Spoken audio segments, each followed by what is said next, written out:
हालांकि एक राजनीतिक चक्र में मैं समझता हूँ हमारे वो साथी खिलाड़ी हैं उसमें फंसे थे, उस समय फंसे थे। आज उसका पटाक्षेप हो रहा है कि वही लोग आज मिलकर के गाँव से नेताओं के साथ टिकट की गुहार कर रहे हैं।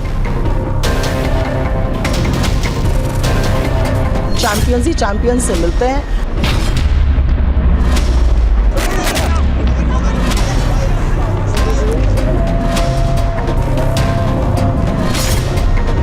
हमारी सारी कांग्रेस पार्टी ऐसे चैंपियन से मिलना चाहती है, मुझे नहीं पता। ये तो हरियाणा का नेतृत्व, हमारी पार्टी का नेतृत्व तय करेगा, उनकी क्या मर्जी है ये तय होगा।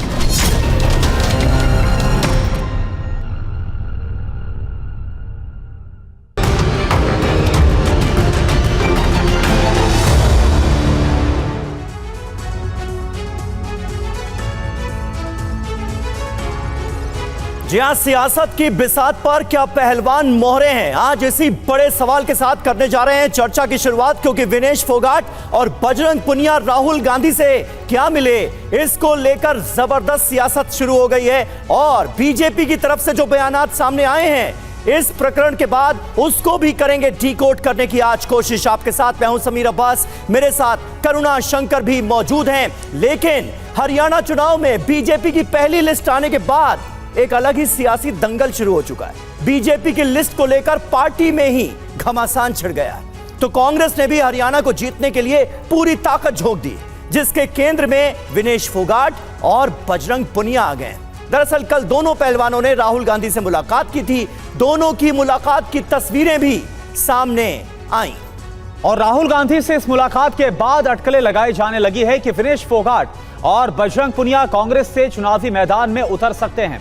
इसी पर केंद्रीय मंत्री और हरियाणा के पूर्व मुख्यमंत्री मनोहर लाल ने सवाल उठा दिए हैं और बिना नाम लिए दोनों पहलवानों के बहाने कांग्रेस को भी घेरा है। जी हां, लेकिन सबसे पहले बात करेंगे इस वक्त की ताजा हलचल की। हरियाणा चुनाव के लिए बीजेपी की पहली लिस्ट आ चुकी है और उसके बाद पार्टी के भीतर घमासान मच गया है। हरियाणा चुनाव में बीजेपी की पहली लिस्ट आते ही इस वक्त एक अलग ही संग्राम छिड़ा नजर आ रहा है। हरियाणा बीजेपी के बड़े चेहरे ने पार्टी से इस्तीफा दे दिया और यह सिलसिला लगातार जारी है।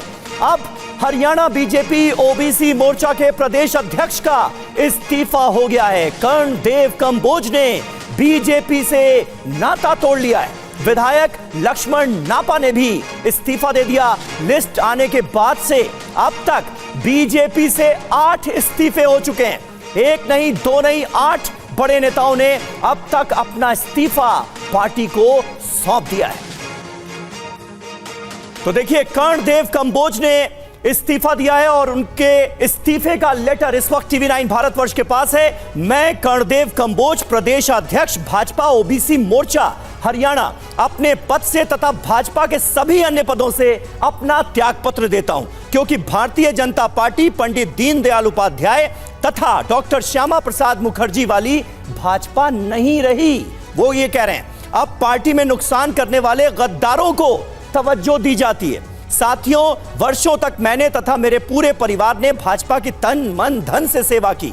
पिछले 5 साल तक मोर्चे के अध्यक्ष के नाते पूरे प्रदेश में प्रवास तथा इस समय हरियाणा में 150 सामाजिक टोलियां बनाकर काम पर लगी हुई हैं। लेकिन अनुशासित पार्टी कहे जाने वाली भाजपा को शायद अब वफादारों की आवश्यकता नहीं है। बड़ी बात वो कह रहे हैं। इसलिए ऐसे लोगों के सहारे सरकार बनाना चाहती है जिन्होंने हमेशा पार्टी को नुकसान पहुंचाया है, जो कि कभी बन नहीं पाएगी। ऐसे नेता जो कल पार्टी में आए उनको टिकटें दी गई और जो बचपन से पार्टी की सेवा में लगे हुए हैं उनको कर दिया गया दरकिनार। फिर कांग्रेस और बीजेपी में फर्क ही क्या रह गया? ये कह रहे हैं वो, बाकी का फैसला जो मेरे समर्थक लेंगे कि चुनाव लड़ना है या नहीं लड़ना, आगामी फैसला जो मेरे साथी करेंगे, मैं उसका सम्मान करते हुए अगला कदम उठाऊंगा। कर्णदेव कंबोज, पूर्व राज्य मंत्री, हरियाणा सरकार। ये इस्तीफे का जो लेटर है ये अपने आप में बहुत कुछ साफ करता हुआ नजर आ रहा है।